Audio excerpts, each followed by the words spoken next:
Hey there, I know you're on a journey from grief to growth, just like I am, and you may be looking for tools to help you live a more soul-aligned life. Well, head over to my Grief to Growth store. It's your one-stop shop for inspiration, for healing, and for transformation. Inside there, you're going to find some free resources to help you get started. You'll find guided meditations to calm your mind and reconnect with your spirit. You'll find signed copies of my book, Gems of Healing. You'll find my brand new Oracle deck to help you tap into daily divine guidance. And there's some powerful mini courses designed to fit in your busy life and move you forward one gentle step at a time. So whether you're deep in grief, seeking spiritual growth, or just ready for a reset, there's something waiting for you right now. Just go to grieftogrowth.com/store, grief2growth.com/store, and start exploring. Close your eyes and imagine. What if the things in life that cause us the greatest pain, the things that bring us grief, are challenges? Challenges designed to help us grow, to ultimately become what we were always meant to be. We feel like we've been buried, but what if, like a seed, we've been planted? And having been planted, we grow to become a mighty tree. Now, open your eyes. Open your eyes to this way of viewing life. Come with me as we explore your true, infinite, eternal nature. This is Grief to Growth, and I am your host, Brian Smith. All right, here we go. Hi, everyone. I'm Brian Smith, your host here at Grief to Growth. And whether you're tuning in for the first time or you've been with us for a while, I want to warmly welcome you. This is a space where we navigate life's challenges together. We dive deep into who we are, where we came from, why we're here, where we're going, all those things. Our goal is to turn pain into purpose and to find hope even through the hardest experiences. And today I'm honored to welcome Monica Gullotta to the show. Monica is an educator, a lecturer, and an accomplished author who has spent decades supporting people dealing with panic, anxiety, depression, and most importantly for our conversation today, shame. She founded the Upstate Group for Panic, Anxiety, and Depression back in 1999. She facilitated it for 16 years and later went on to establish the Ray of Hope Wellness Center in 2009, where she's been offering one-on-one mentoring ever since. Monica has also been recognized by the Mental Health Association of Onondaga County for innovative work empowering individuals to help themselves. Monica is the author of 3 books, Therapy Land, Rethinking Anxiety and Depression, 2 Important Messengers, and her newest, Conquering Shame, Surviving to Thriving. And in today's episode, we'll explore some profound topics, including what shame is, how it takes root, the way it impacts our lives, and her groundbreaking developmental and recovery stages of shame model. We'll also talk about how shame can deepen our experiences of grief and the 4 core elements crucial for healing. So if you've ever wrestled with feelings of not being enough, or if you've ever wondered how emotional wounds can silently shape our lives, you'll definitely want to stay with us through this episode. And remember, after the episode, I invite you to continue the conversation at grieftogrowth.com/community, where I will be, and you can ask any questions you like about the episode. So with that, I'd like to welcome to Grief to Growth, Monica Gullotta. Hello, Brian, and all your wonderful viewers. It's a delight to be here. Thank you so much for having me on your podcast. I'm so excited to talk about shame and enlighten your viewers about shame. So thank you from the bottom of my heart to be here. I'm just very excited. Thank you. Yeah, it's wonderful to have you here. And before we got to start recording, we found out we have a mutual connection, Lucinda Bassett, which Yes. I know you've written a book about anxiety and depression. Yes. I used to suffer from that, had terrible panic attacks, and I can say her work definitely helped me. And myself as well. She's an extraordinary woman, and she's still out there alive and well. So thank you very much, Lucinda Bassett, for helping Brian and myself. Thank you. Yeah, well, we're here today to talk about your work, and specifically, we could talk about the other things as well. We want to talk about conquering shame. And for people that are listening, they may not even understand how insidious and how prevalent shame is. So let's start off talking about what is shame and where does it come from? Okay, so first and foremost, as you said, shame is a very, very insidious emotion, and it can hijack an individual at any waking moment without them ever even knowing it. And that is why I decided to write a book about shame and to help your viewers understand how debilitating shame can be, and above all, that they can absolutely conquer shame. So, first and foremost, shame is an emotion. Shame is not a mental illness, and shame is also environmentally induced. So, very quickly, some of the root causes for shame include the following: harsh words from parents, caregivers, family members, also childhood abuse, neglect, abandonment, bullying, poverty, mental illness, religion, secrets, discrimination, the dominant culture, and sexuality. You typically see a lot of individuals in the LGBTQ community that are grappling with shame. So, very quickly, myself personally, I was raised in a very dysfunctional home, and my mother had issues with her own frail ego, and she had enormous amounts of shame herself. So, she was not able to process her own shame. So, what in fact she did was she projected her shame upon me.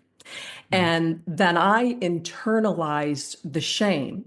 And also in the environment with my father, there was not a lot, it wasn't really a warm, fuzzy kind of a home. There wasn't a lot of secure attachment and attunement.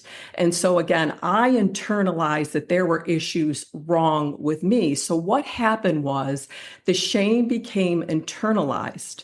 It became an internal wound, an attachment wound that needed to be processed and dislodged.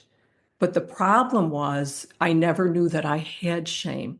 Mm. And so for years and years and years, I was going on throughout my life, this big overachiever, a cheerleader, degrees, writing books, facilitating workshops. I opened up my own center, and I never knew that I was grappling with shame. This is unbelievable. Until 2020, I was doing an interview on the radio, and I literally used the wrong word. And at that moment, oh my goodness, it opened up all the floodgates for my shame. And it started to spiral out of control to the point where it was like I was shutting off and shutting down. And I Mm. knew at that point, oh my God, I need to get help. What is going on here? And this is the most amazing thing. One day, I'm working with my therapist. And again, I don't know what the heck's wrong with me. And during the session, I'm literally feeling such toxic shame. And I also want to talk about the levels of shame from my book with you. But Mhm. my shame was so toxic that I promise you, during the session, I could not even lift my head up. So I am so consumed and engulfed with and by shame. I'm feeling so wretched that I can't even put my head up. At which Mm. point he says to me, "Do you know that you have shame?" And I was like, "What? What are you talking about?" So I was taken aback. And he's like, "Yeah, has anybody ever told you that?" And I was like, "No, I had no idea." Mm. And that was how I learned, after 5 decades or so of just white knuckling it through life and having to be perfect, yada, yada, yada, what in essence was driving my behavior was unresolved shame that was environmentally induced in a dysfunctional home, you know, through my Yeah. parents who were, Yeah. incapable of not giving me what I needed. Yeah. So, yeah.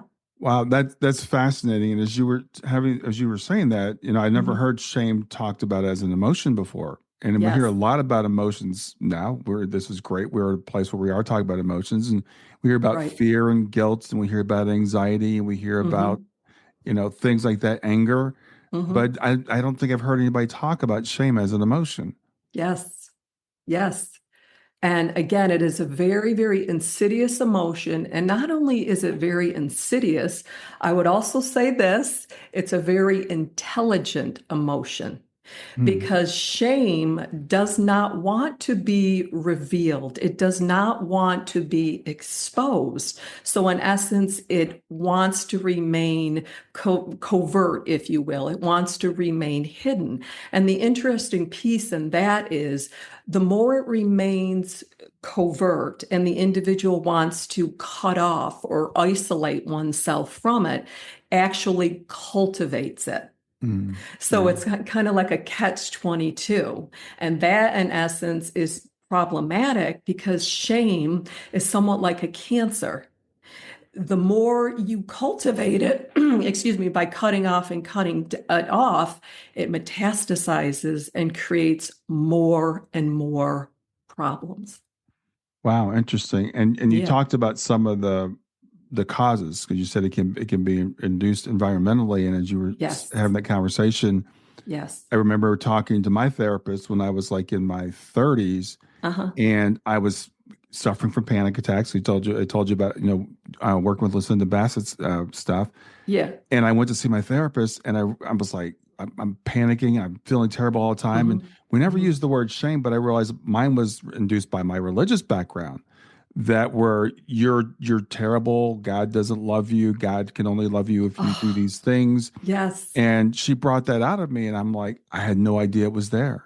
Absolutely. Absolutely. And it's funny that you say that, Brian, because I have been in private practice now for over 25 years, and you cannot believe how shame continues to surface and resurface over and over and over again. And unbeknownst to like myself and the vast majority of people in the world, shame is driving their behavior. And in terms of religion, I might want to open that up just a little bit. Hmm. Again, I don't want to in any way, shape, or form impose my religion or my thoughts on anybody because everybody has vastly different views. But Sure. I have found that over the years, religion can absolutely induce shame Hmm. to the point where people feel so badly about themselves. Oh my goodness, I had premarital sex. I'm going to hell. I'm gay. I'm not welcome into the church. And that shame can be so, it affects them in such an adverse way, it then affects functionality. And Hmm. again, this is what's so interesting about shame. And I kind of want to move into the effects of shame. Hmm. But at any rate, if the individual hasn't processed the shame, it can then induce anxiety and depression and Yeah, addiction. exactly. Yeah, Yeah. So, very quickly, if you don't mind, I just want to kind of segue into the effects of the shame and then bring back religion into the equation. So, sure. some of the effects of shame, and there is a plethora of them. So, first and foremost, addiction. Addiction, because the individuals that are grappling with shame, the emotion is so toxic and so painful that they want to cut themselves off from it, in essence, dissociate from it. So that some of them are going to eat, they're going to drink, they're going to engage in pornography because, again, they just don't want to feel it. So hence they self-medicate. Other effects would include anxiety, depression, codependency, perfectionism, imposter syndrome, withdrawal, self sabotage, isolation, and suicidal ideation. So Mm. there's a whole plethora of side effects. And again, for me, there was the imposter syndrome. So for me, what I did was throughout my life, I was always trying to overcompensate, be super achiever, Mhm. superwoman, so I could not have to, in essence, deal with that shame. Mhm. So it would be a way for me to dissociate from that shame. So going back to the religion piece. So again, there's that I'm bad, I had premarital sex, I'm not in good graces, I don't fit in with the church, the model, or I don't, I don't fit in, I'm an outcast. The sins or the things that they're carrying in essence and the shame, it then anchors them down. And then as a result, they might feel like, oh my goodness, I feel so badly about myself that I don't want to talk about my shame that I'm having and what I kind of experienced within the church. And in doing so, unbeknownst to them, it's cultivating more shame. So Sure. shame begets shame, and it has, again, this metastasizing effect.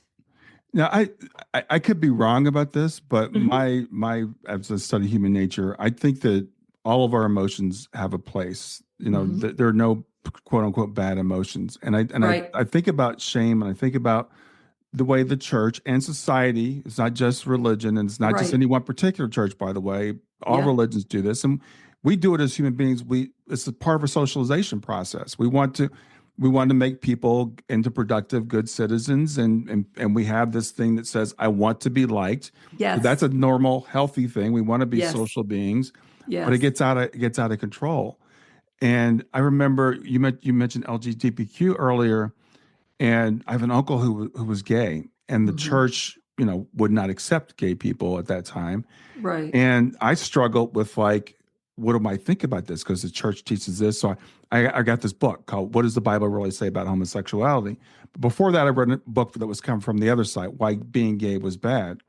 And people would cite things like, well, the rate of suicide is higher among gay people. The rate of drug addiction is higher among gay people. Therefore, it must be bad behavior.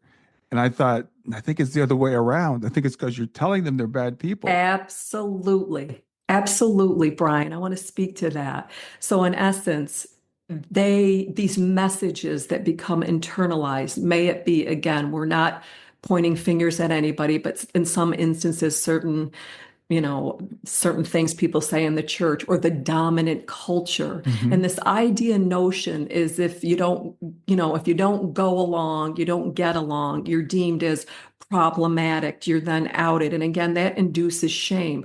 That's not true. And again, that's where shame comes from on a macro level, the dominant culture, or again, Right. religion. And again, sometimes I don't know, I think for the most part people are good and they strive to help people, but some of those messages about, well, you have to fit, you in essence have to conform, and if you don't, well, guess what, then, oh, you're not like us, that induces shame. Right. And I want to share a story with you, if I may. This is the most beautiful story, and I think it's really going to resonate with some of your viewers.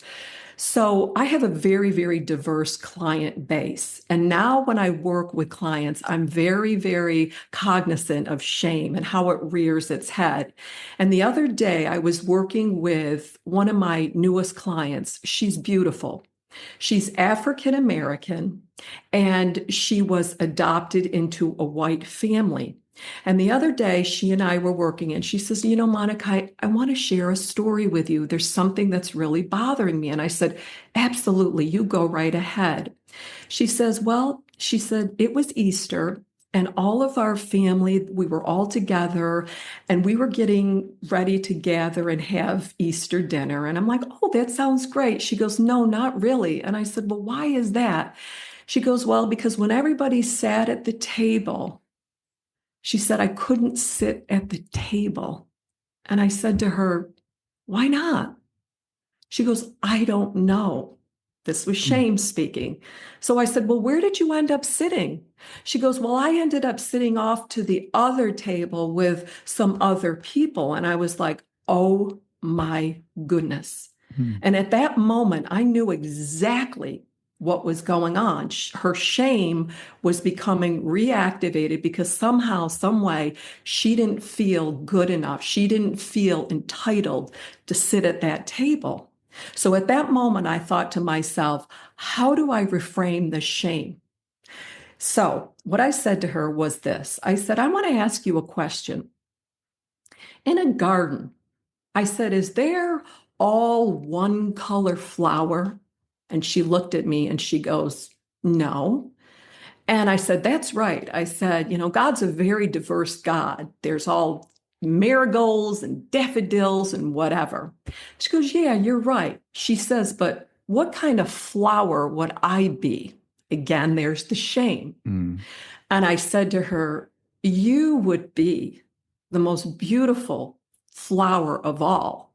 And she says, what? I said, have you ever heard of a beautiful black rose? And the moment I said that, and I said, but wait a minute, a beautiful black rose in the morning with the morning dew on it is the most extraordinary thing. And I said to her, that is what you are. And at Mm. that moment, she put a smile on her face and she was like, oh. But what I was able to do after that, obviously, was to approach and address the shame. And what was going on with her was not a symptom of what was wrong with her in essence, but what the dominant culture, what Mhm. led her to believe about herself. And that, in essence, is a perfect example of how insidious shame is and how it can affect people. And through our interview, I'll be more than happy to share stories upon stories about shame that people are just oblivious to and unaware of its effects. Yeah, well, thanks for sharing that. And I think it's really important for people to try to understand again all these different places that this comes from. Yeah. And I can tell you, as being an African American person raised in this culture in the 1960s, Hmm. people will look at me even now and say, "Well, what do you mean that you feel different? What do you mean you feel Yes. like an outcast?" And it's like because Yes. this is the way the culture makes us Yes. feel. Yes. And, as you were saying that, I was also thinking about, and again, think about LGBTQ people, because people will say, well, why do we need to have gay pride? Why do we, and when I was a kid, I was like, why do we need to have black pride? And I Yes. realized that's the counter narrative. We Yes. need that. We need to have that counter narrative to this Yes. fact that you're different, therefore it's bad. Exactly. Exactly. And we want to really change that narrative. We want to embrace everyone because I firmly believe there's nothing wrong with any of us. We are all children of God. We are all beautiful. We are all unique. We all have something to offer. We all have something to say. And by gosh, we should say it and we should be able to embrace ourselves with no apologies. And that's Yeah. what I try to teach my clients. And I'm also trying to teach myself because having dealt with shame myself for over 5 decades, I know how it feels. Yeah. And Yes. I think most of us probably have this at some level from somewhere. It's interesting. We'll look at other people and think, oh, well, they're so well adjusted. They don't have the problems that I do. But I haven't talked to too many people, in fact, very, very few, that don't have some sort of imposter syndrome. And it seems like the higher performer we are, the stronger that imposter syndrome is. Stay with us. We'll be right back. Hey there, I'm testing out a new feature. I'd love to get your feedback on it. It's called Fan Mail, and you can send me a message right from the show notes of the podcast. So look for the link that says send me a text. You can ask a question for a future podcast. You can suggest a guest or just give me any feedback you want. Just remember, it is one way. I can't text you back, and I will not have your name, your email address, or your phone number unless you include it in the message. Let me know what you think. Absolutely. Like I said, I was going on for decades upon decades, white knuckling it, not even knowing it. And if you don't mind, I'll share a story with Yeah, you. please. So, I used to facilitate support groups for over 16 years. I wrote all of my own material, presented everything. I had 3 support groups that I was simultaneously running at the same time. And I will never forget, Brian, I would be up in front of the group, and there would be like, 20 people in the group at a time. And literally the whole time I'm presenting, okay, and I'm going off memory and I'm presenting, in the back of my mind, the shame nonstop. Who do you think you are? the imposter syndrome. You're a fake, you're a phony. Do you think they really are getting something out of this? Why don't you just sit down and shut your mouth because you don't know what you're talking about? That was the severity of it. And I just had to keep pushing through and pushing through. And again, just really want to emphasize what was driving that behavior was the shame. I didn't even feel worthy. I know this sounds absurd, but I did not even feel worthy to get up in front of people and to speak because I was this pathetic, defective person. Well, if your own parents can't love you, then who else will? Yeah, well, I can relate to that. Yeah. I think that, and I think what it is, again, as a layperson, those voices from outside of us, our parents, our teachers, the Yes. dominant culture, Yep. they become internalized, Yes. and then they just play on a loop, and we don't Yep. even know where they came from. We feel like it's part Absolutely. of us. Absolutely. And again, its insidious nature creates a whole host of problems. And then, problems beget more problems. And the sad reality is this: a person can then get ushered into the mental health system. They're told, well, you have anxiety, you have suicidal ideation, you have this, and this, but they never address the shame component. And then again, that's why I wrote my book. And I just want to interject something very quickly about my book and about shame. So, very quickly, there's 4 different levels of shame. So there's low, there's moderate, there's severe, and there's toxic. So within my book, I provide a questionnaire because it really allows people to hone in on the shame and determine what level of shame they're grappling with. Again, I just want to keep reiterating and reinforcing the power of shame and how covert it is. And there's so many people that are just walking around like in their day-to-day life, and they have no clue that shame is driving the behavior and destroying their lives. Yeah. So what would Yeah. be some indications that people can look for that, if they're not conscious of the shame? You mentioned, imposter syndrome. What are some other things that people can look for in their lives where they may feel like, something just doesn't feel right, but I don't know what it is? All right. So if they're dealing with a lot of addiction, if they're like, oh my God, let me give an example. So years ago, I was working with a client and he was grappling with a pornography addiction.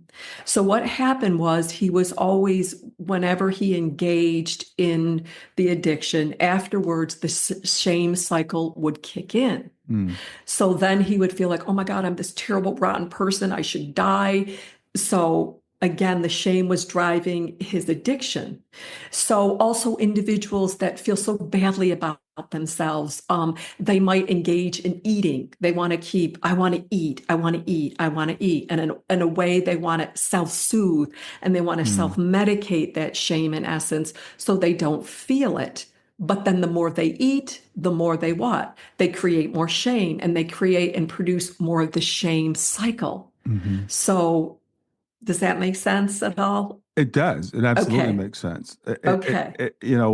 As you said, that hiding from it, and then it's kind of like once you give in, then it's like, well, I'm just a terrible person anyway, so I might as well keep doing this, I guess. Exactly, exactly. And like I said, most of the times they're not even cognizant that they have the shame because it's so insidious. And then I want to share something else with you. This is amazing. So I'm on Facebook and social media, and it never, ever fails. If I ever talk about anything that is shame provoking or inducing, people don't even respond to my post. But if I talk about something like, oh, my dog, or I got this award, or this is going on, you get all the likes. It's so difficult to address shame that it's like, oh my God, no, we don't even go there because Wow. it's so painful and insidious and Yeah. debilitating. Yeah. Well, it's funny as you said that because I'm on social media and doing my business and stuff and putting things out there. And I was telling my wife the other day, I could post a picture of my dog and I get all these likes and stuff. Yeah. But I post something that I hope think is really going to like reach people at a deep level. and crickets. You got it. Yeah. You got it. That is because of the shame. That's a perfect example of shame. What will people think about me? I don't want people to know I'm grappling with anxiety, depression, or I'm dealing with grief, or I'm dealing with whatever, whatever it may be. And there it is. That's a perfect example of shame and what we're talking about here. Yeah. So we've talked about we can identify what shame is now, and you said that we can get the book and we can figure out what level shame may be playing in our lives. What are some of the antidotes to shame? How do we start to overcome this, both individually and as a society? Okay, so first and foremost, we want to lean into shame, because not only does shame have something to teach us, it has something to tell us. And ironically, the fact that it keeps surfacing, again, it's not a symptom of what is wrong with you. It's a messenger. It's a signal. It's saying, I want to be healed. Look at me, look at me, look at me. But because it's so painful, people want to continue to suppress it, repress it, and keep it down. So one of the best antidotes or solutions to conquering shame, believe it or not, is what you and I are doing today, Brian, talking about it. Because when you talk about it, it puts the spotlight on it and it releases it and it normalizes it. And that's what people have to realize. It's a normal, emotion, but nobody talks about it. So the first step is leaning into the shame, confronting the shame. So for myself individually, what do I do first and foremost when my shame comes a knocking? And usually I say this to my clients, it's hilarious. Sometimes my shame will visit for breakfast or lunch or dinner or throughout the day. And whenever it comes up, I say, oh, here you are again. So I don't look at it as, oh my God, I hate you, go away, because that only metastasizes it, cultivates it even more. But rather I embrace it and I say, okay, here you are. Okay, why are you being triggered right now? Let me just say this to you, Brian. Although shame and trauma happens in the then, in the there, it can become triggered in the here and the now. So say, for instance, somebody says something to you, whatever, it can become triggered. So if at any point it becomes triggered, I embrace it. And I move into acceptance and I say, okay, you know what? You're having a little shame right now. It's okay. I have compassion. The 4 healing components, again, acceptance, compassion, forgiveness, forgiving yourself. Okay, so I was being a little harsh on myself because I had a little bit of a shame attack. It's okay. And then again, there's that self-love. But actual techniques I've developed throughout the years, one of them I refer to as ARM. It's an acronym that stands for to acknowledge, to accept. So in this moment, I'm experiencing shame. Okay, it's fine. R is for recognize. Recognize in my body where, in essence, the shame might be festering. For me in the past, it was always in my heart. Oh my God, my heart would beat really fast and the palms of my hands would sweat. So recognize how it's affecting me. It's dysregulating my system. It's making me feel out of sorts. Managing would be moving into maybe some deep breathing. Okay, putting my hand on my heart and my chest here, breathing in and out, managing it that way. Also, self-soothing myself, reparenting myself, positive affirmations. It's okay. So that's ARM. Another technique that I developed, it's called detect it and redirect it. So here it is. I'm having a trigger with shame. It's affecting me. Okay, I detect it right in this moment. I'm having this, this shame. And okay, it's okay. I detect it. I'm going to redirect it and I'm going to say, okay, thank you, shame. Thank you for visiting me right now. But guess what? I'm going to put you aside and I'm going to focus on other things that I need to do here today. So I'm embracing it, I'm detecting it, but I'm not allowing it to, in essence, anchor me down Mm-hmm. and taking me down that rabbit hole. That's another technique. Journaling. Journaling is a big one. So if I become triggered with my shame, or you or your viewers become triggered with your shame, okay, write it down. Why, in essence, did I become triggered? What can I do at this moment? Okay, maybe I can go outside and I can go for a walk. I can move into self-soothing techniques. I can do some positive reframing here. Okay, so in essence, although and when the shame strikes, it's not becoming victimized by it and being anchored down, but rather exercising agency and saying, okay, it's just an emotion. It's not a mental illness. I'm not having a breakdown. I'm not crazy. It's okay. It's the meaning that I attach to the shame. I can allow shame to make me or break me, Mm-hmm. and ultimately, that is my choice, my decision to make. Other healing modalities for shame, like yoga, relaxation, focusing on trying to, regulate the body after it's been dysregulated Mm-hmm. from a shame cycle. So, hope that Yeah, answers your it question. does. And as you were Okay. saying that, I was thinking, is it helpful to know where to start to identify where the shame came from? Because I know for me, it was very revealing when I was talking to my therapist, and I'm having all these issues, and she starts bringing up my childhood, and I'm like, Mhm. why are we talking about this? I'm having a problem now. Why are we talking about when I was 5 years old? But this is 30 years even after that. And I realized it was really helpful for me to identify where that came from. Yeah, so I'd like to speak to that. So, similar to trauma, shame gets stored, trapped, and frozen within the body. Mm, So, what can happen? Let's say, like, I don't know about you, Brian, but in retrospect, there were certain pivotal moments in my life where my shame became like, how do I want to say it? It became more like frozen or trapped. There were specific examples, and let me give you one. I'll never forget, I was a little girl.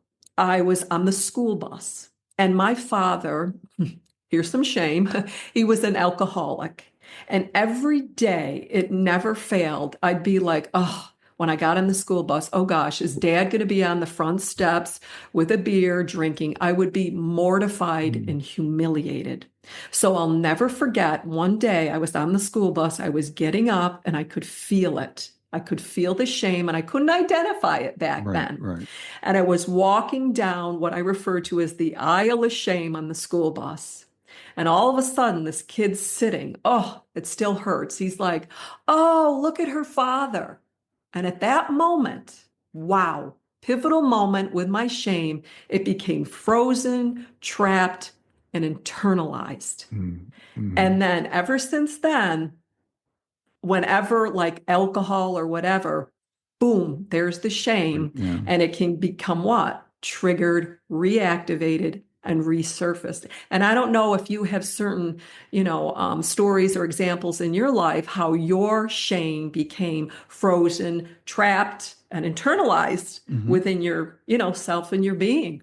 Yeah, definitely. Yeah, some of the same types of moments. Again, it's interesting because something will come up and it'll take you right back to that, even if it's not the specific memory, but right back to that feeling that you had of Yeah, just wanting to disappear, just wanting to hide. So, yeah, I can exactly. definitely relate to that. And I know, again, talking to that therapist, she brought some of that stuff up, things that I thought were at the time were just like okay, they were normal. And it's Exactly. interesting because, again, I don't mean to bash religion, but it is the culture. But I was talking with someone the other day that came from the same type of background as I did, and he mentioned like some of the things that triggered us.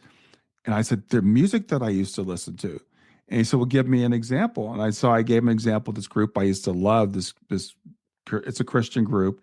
And Mhm. this morning I take a 6 mile walk every morning. So I just put the music on just because I used to love this group and I was listening to it. And I realized how full of shame this music was.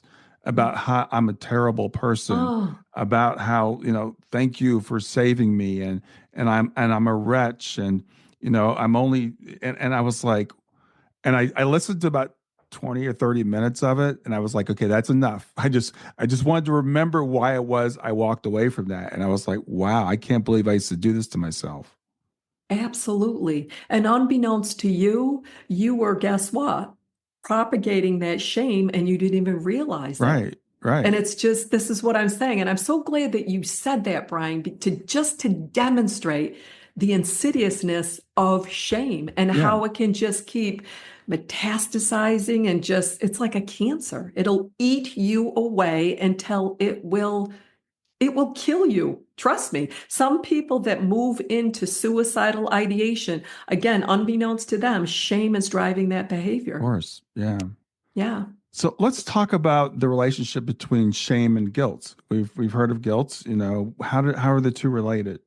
Well, it's so funny because, first of all, shame and guilt both can have an adverse effect on the individual, Hmm. making them feel like, oh, I'm bad. I did something wrong. But the distinction between guilt and shame is this: guilt is, I did something wrong. May it been, oh, I cheated on a test, or I lied, or I had premarital sex, or okay, that's guilt. Shame is, I am defective. I am bad. I'm fundamentally flawed. There's something wrong with me. I'm defective. Hmm. And that's the vast distinction. Hmm. And guilt is easier in essence to process because it's not as shame induced. Whereas shame, because the individual feels so defective and helpless, it's that much more painful. So the distinction is guilt is that you do something bad or wrong. Shame is that you are defective, you are problemed, you are less than, you are unworthy, you are pathetic. That's how I would differentiate the two. Yeah, I think it's really a great way of putting it. I think so. Thanks for sharing that. Yeah. So let's talk about shame and grief, because my show is Grief to Growth, and a lot of people that are listening here that are going through grief. Mhm. I know you've done some work on the relationship between shame and grief. Absolutely. So, first and foremost, shame being as insidious as it blocks and prevents the grieving process. And I'll explain exactly what I mean by this. So, it will prevent an individual from being able to fully embrace the grieving process. So, again, I will draw again from my father. So, to demonstrate how it affects the grief and the grieving process. So, Hmm. I went to a meeting and it was in Syracuse and it was for grieving. And my father had died a couple of months prior. And of course, everybody was talking, and they were sharing in the group. And somehow I didn't feel worthy to talk. And the reason why I didn't feel worthy to talk about my dad was because he had issues. He was grappling with issues with addiction and mental health issues. And because of the fact that I felt such shame, I didn't feel worthy to share my experiences of grief with the other people. So, in essence, I shut off, I shut down. And then the worst part about it was I didn't go back to the meetings. I Hmm. started isolating and I felt like, oh my God, if I go back there, they're going to just think, oh, I'm so strange because I'm not talking. So, in essence, shame creates a barrier and Hmm. prevents healthy grieving from taking place. Yeah, I think that makes a lot of sense. And if I could just add, in my experience, when I'm dealing with people that are grieving, one of the things I always look for, and I haven't used the word shame before, which I might start now, but guilt, because a lot of people feel guilty for various reasons. It's just weird how Yeah, whenever people go through like really serious grief or lost some really close, it almost seems to be always almost accompanied by some sort of guilt that we put on ourselves, and then absolutely. you feel like you're not worthy of healing. So it's like I don't even deserve to feel better. Exactly. Exactly. And in that space and place, you can see it has an anchoring effect once Mm-hmm. again, and it's going to cause the individual to be stuck at that impasse. You know, the stages of grief, denial, anger, bargaining, depression, and acceptance. So they can keep oscillating, but the eventual goal for grief, and of course, everybody grieves differently, Mm-hmm. but is to somehow process it to a certain degree where one is going to be able to what? Function. But Right. if you're stagnating in guilt and shame, it's going to cause the individual to be stuck at that impasse and just spinning their wheels round and round and round. So guilt and shame as it pertains to grief is very powerful and needs to be examined as well. Mm-hmm. So to allow the individual to keep navigating through it, processing through the grief to get to the other side. Yeah, I completely agree. So Yeah. why is, as we're having this conversation, I imagine people going, okay, well, I hear this, but I can just power through this. Why is it important for people to have a structured approach to addressing this? Stay with us. We'll be right back. Hi there. I'm really excited to tell you about my latest ebook. It's 4 lessons that you can learn from the near-death experience without going through all the trouble of dying to learn them. I've been studying NDEs for several years now. I am completely convinced that not only are they 100% real, but that there's some very universal wisdom that we can get from the near-death experience. And I've distilled that down in this book into 4 short lessons. And I've also given you all the reasons why I believe that NDEs are absolutely real. So go to www.grieftogrowth.com/NDE lessons to pick it up for free. www.griefthe2growth.com/NDE lessons. I hope you enjoy it. Okay, that is such a good question because of the severity of shame. It's not something that you can just say, oh, yes, I have shame and life is good. Let's go on. No, it requires deep introspection and processing work. And if that's not dealt with, the shame cannot be process, so to speak, and the individual will remain at that impasse. And Brian, this might be a very good place, if you don't mind, to segue into the developmental and recovery stages that I've developed. Yeah, absolutely. Okay. So first and foremost, I decided after I was grappling with shame, which clearly felt like my entire life, and I started realizing the degree in which my clients were dealing with it as well, I developed the developmental and recovery stages of shame. And it was really strange how it happened, but that's a different story. But at any rate, there's actually 7 stages of shame. The first stage is victimization. So at this particular stage, the child or the individual is oblivious to the effects of shame. Okay, so shame can come in the form of terms of abuse, like we just discussed, but it can also come in form of so abuse. It can come in the form of verbal abuse, sexual abuse, spiritual abuse. And it can kind of victimization can take place there. So then what happens is the child or the individual is totally unaware. So they're unconscious of the fact that they're experiencing what's referred to as shame-based victimization. So again, they're helpless, they're needy, they can't differentiate between healthy interactions versus adverse interactions or exchanges. So stage 1 is victimization. Mm-hmm. Stage 2 is saturation.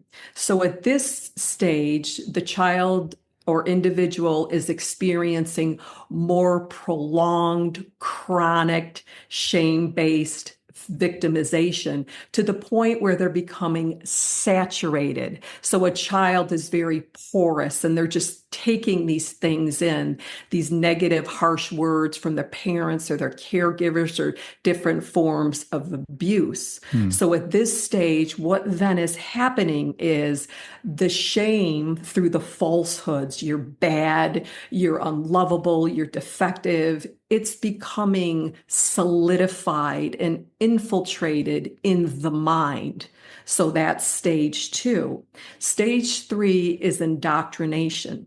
So after ongoing shame-based victimization and shame-based saturation, the individual now believes the falsehoods about themselves. Like, for instance, yes, I am defective.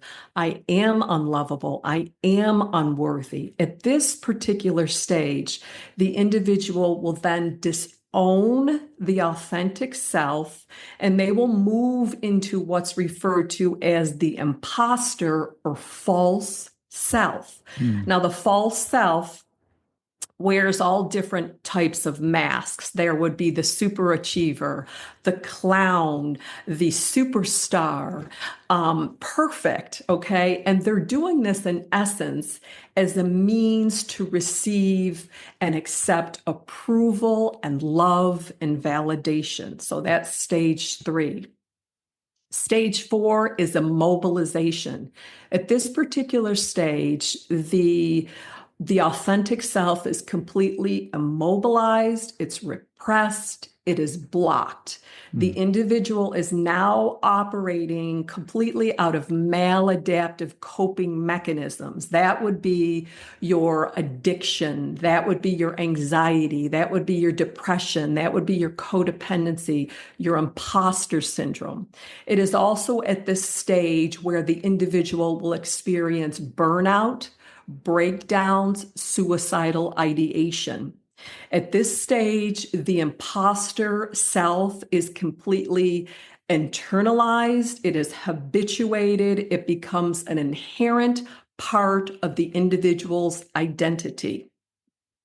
Stage 5 is restoration. At this particular stage, the individual, there's a returning to the self.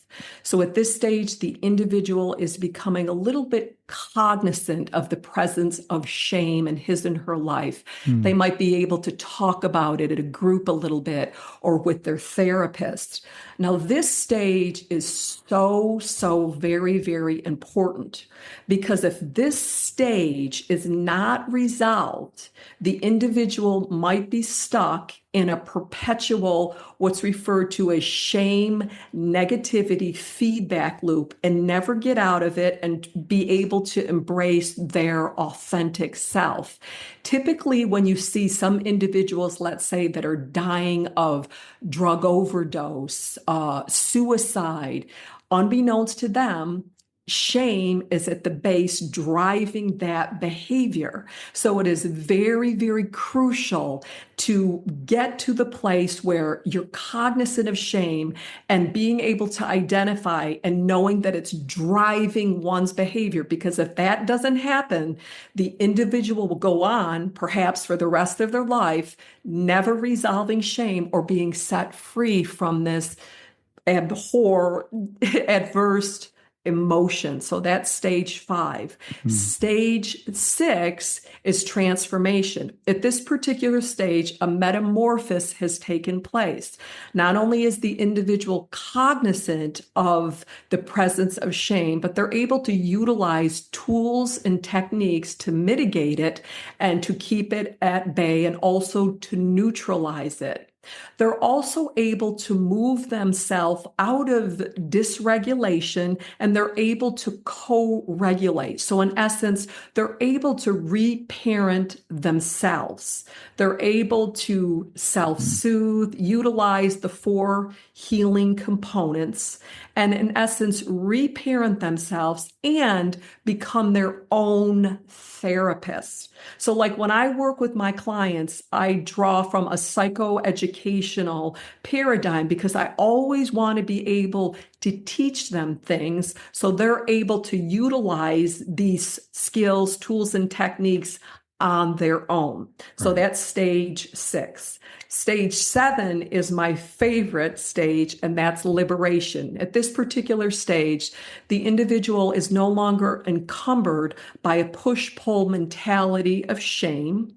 They're able to neutralize shame, keep it at bay. They're able to embrace their authentic self once again, and the pseudo or imposter self is now dead. They're able to fully become all that they're meant to be and become the best possible version of themselves. And that, in essence, is where I'm at in my journey. I might at times become reactivated or triggered temporarily, but I'm clearly operating out of a stage of liberation. Wow. That's really interesting. That's it sounds to me like that's the arc of a human life. Yes, It's like I think we all go through it, and that's and you mentioned earlier about normalizing it. I yes, think we're all carrying this to some degree. I think it's just part of the human condition. I don't, I was talking to someone the other day, and they were like talking about society, what society had done to them, and I don't blame them. So you can't blame your parents, you don't blame your teachers, you don't no, blame even no, society. It's no, not something that's done intentionally. But we're all damaged. We're all yes. broken in some sense, and we pass that brokenness on to the people that come into this world. Exactly. Shame is multi-generational. And Brian, I love what you said. That idea notion that we're all broken, that's a universal commonality. That's nothing to be ashamed of. I often say to myself when I am working with clients, here it is, here it is. Life is a classroom. And we all have lessons to learn. And that's what this life is all about. So, Hmm. do we have problems? Do we have shortcomings? Do we have deficiency? Do we have problems? Do we have anxiety, depression, all of the above? Yes, yes, yes, yes. It's called the human condition. And if you Yeah, don't experience those things, guess what? You're not normal. yeah, We need to normalize it all. And that's the fundamental problem.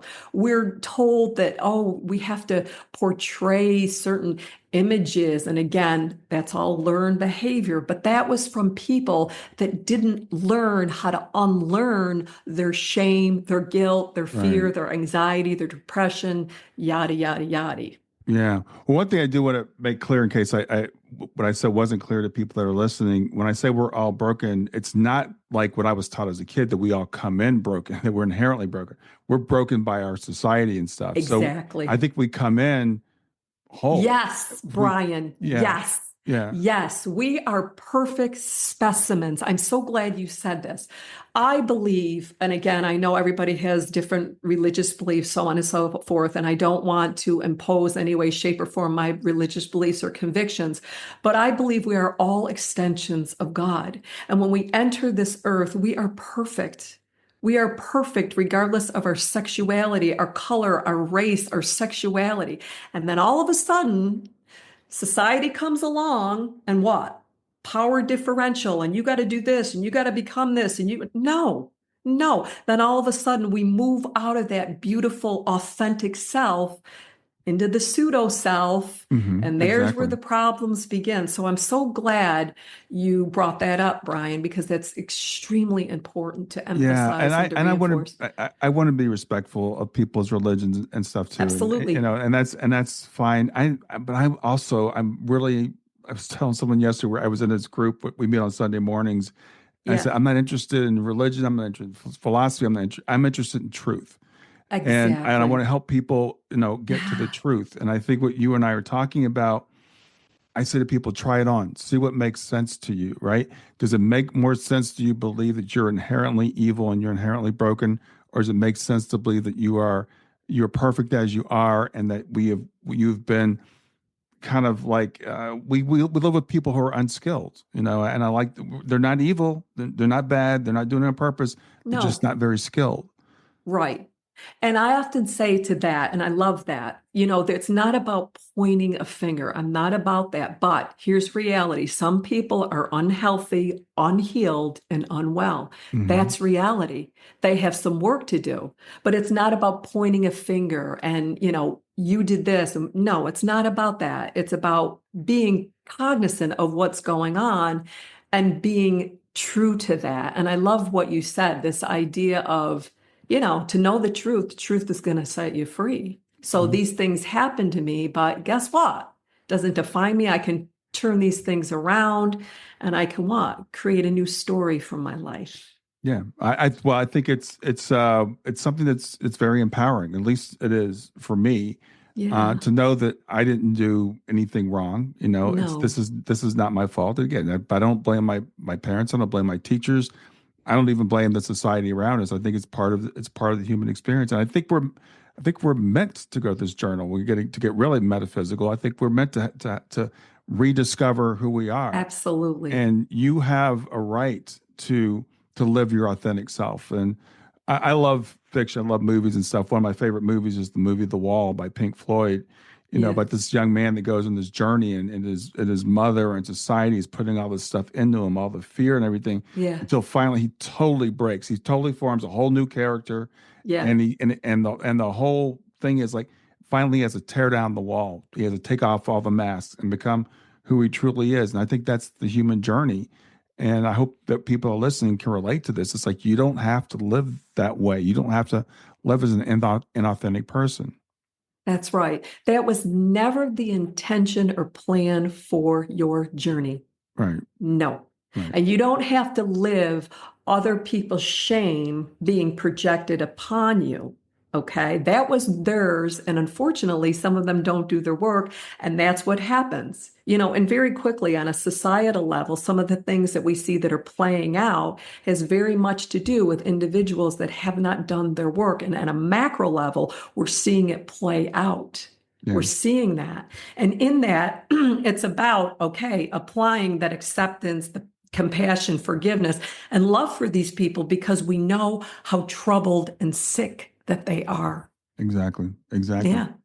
Mm-hmm. Well, we're coming to the end of our time. We've talked about your book. So remind people about your book and remind people where they can reach you and the services that you offer. Absolutely. So right now I have 3 books available on Amazon: Therapy Land, Rethinking Anxiety and Depression, 2 Important Messengers, and Conquering Shame, Surviving to Thriving. I am in private practice. I also am on social media.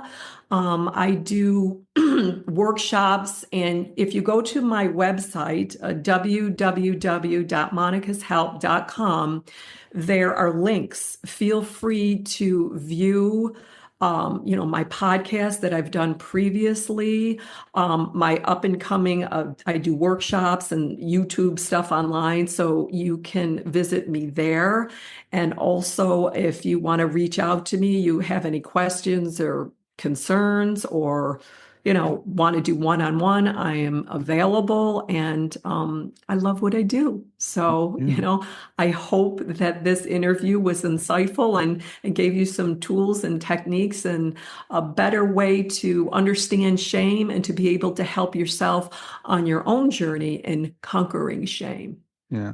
Monica, I appreciate what you do. I love what you do also. Thank you for being here today. Thank you for being so vulnerable and normalizing this for people. I think this is the kind of conversations that are needed for people to break free. So appreciate you. You are so welcome. And it was a delight being here with you, Brian. And I appreciate your integrity and your truth and your stories and this opportunity. It's just been wonderful. And I thank you so much. And thank you to your wonderful viewers for being a part of this as well. Thank you so much. All right. Enjoy your afternoon.